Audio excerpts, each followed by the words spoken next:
ഇപ്പോൾ ഷോൺ ജോർജ് നമ്മളോടൊപ്പം ചേരുന്നുണ്ട്.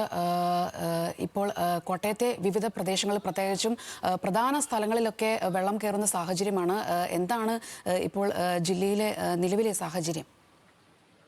ഇപ്പൊ ഞാൻ നിൽക്കുന്ന ഈരാറ്റുപേട്ടയിലാണ്. ഞാൻ പാലയിലായിരുന്നു. രാത്രിയിൽ ഈരാറ്റുപേട്ടയിൽ വെള്ളം കയറി അനുസരിച്ച് ഇവിടെ വന്നതാണ്. പക്ഷെ എന്റെ വീട്ടിലോട്ട് പോലും പോകാൻ പറ്റുന്ന സാഹചര്യമാണ് ഉള്ളത്. എന്റെ വീടിനകത്ത് അരയ്ക്കൊപ്പം വെള്ളമുണ്ട്. പിന്നെ എന്റെ ജീവിതത്തിൽ ഇന്ന് വരെയും എന്റെ വീടിനകത്ത് വെള്ളം കയറിയിട്ടില്ല. 2018 പോലും വെള്ളം കയറിയിട്ടില്ല.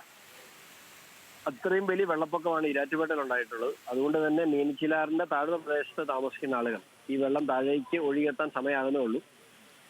നിരവധി ഉരുൾപൊട്ടൽ ഉണ്ടായിട്ടുണ്ടെന്നാണ് അറിഞ്ഞത്. പെരിങ്കുളത്ത് ഉരുൾപൊട്ടിയതായിട്ട് കൃത്യമായ വിവരമുണ്ട്. അതുപോലെ തീക്കോയി 30 ഏക്കർ പ്രദേശത്ത് ഉരുൾപൊട്ടിയിട്ടുണ്ട്. അത് രണ്ടും കൺഫേംഡ് ആണ്. ബാക്കിയുള്ള എത്ര എണ്ണം ഉണ്ടെന്ന് അറിയത്തില്ല. പിന്നെ കൈപ്പള്ളിയിൽ ഉരുൾപൊട്ടിയതായിട്ട് പറയുന്നുണ്ട്. അതുപോലെ നീലൂര് ഉരുൾപൊട്ടിയതായിട്ട് പറയുന്നുണ്ട്. അതുകൊണ്ട് മീനച്ചിലാറിന്റെ ഇരുകരകളിലുമായി താഴ്ന്ന പ്രദേശങ്ങളിൽ താമസിക്കുന്ന മുഴുവൻ ആളുകളും സുരക്ഷിത സ്ഥാനത്തേക്ക് മാറണം എന്ന് അഭ്യർത്ഥിക്കുന്നു.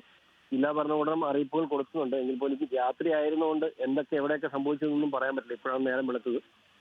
അതുകൊണ്ട് എല്ലാവരും സുരക്ഷിത സ്ഥാനങ്ങളിലേക്ക് മാറണമെന്ന് അഭ്യർത്ഥിക്കുന്നു. ഇപ്പോൾ മഴയ്ക്ക് ചെറിയ ശമനം വന്നിട്ടുണ്ട്. എങ്കിൽ പോലും ഇപ്പോൾ ഉള്ള വെള്ളം തന്നെ താഴേക്ക് വരുമ്പോൾ അത് വലിയ വെള്ളപ്പൊക്കമായി മാറുമെന്നുള്ള കാര്യത്തിൽ സംശയമില്ല. എവിടെയെങ്കിലും ആളുകൾ കുടുങ്ങിക്കിടക്കുന്നതായോ അങ്ങനെ അത്തരത്തിൽ എന്തെങ്കിലും വിവരങ്ങൾ ലഭ്യമാണോ? 2 വിവരങ്ങളുണ്ട്. അതിന് കൺഫർമേഷൻ ഇല്ല. അതുകൊണ്ട് തന്നെ അങ്ങോട്ട് ആളുകൾ പോയിട്ടുണ്ട്. എന്താണെന്നുള്ളത് പുറകെ അറിയിക്കാം. വളരെയധികം നന്ദി ഇപ്പോൾ ഞങ്ങളോട് പ്രതികരിച്ചതിന്. ഷോൺ ജോർജ് ആയിരുന്നു ഇപ്പോൾ ന്യൂസ് മലയാളത്തോട് പ്രതികരിച്ചത്.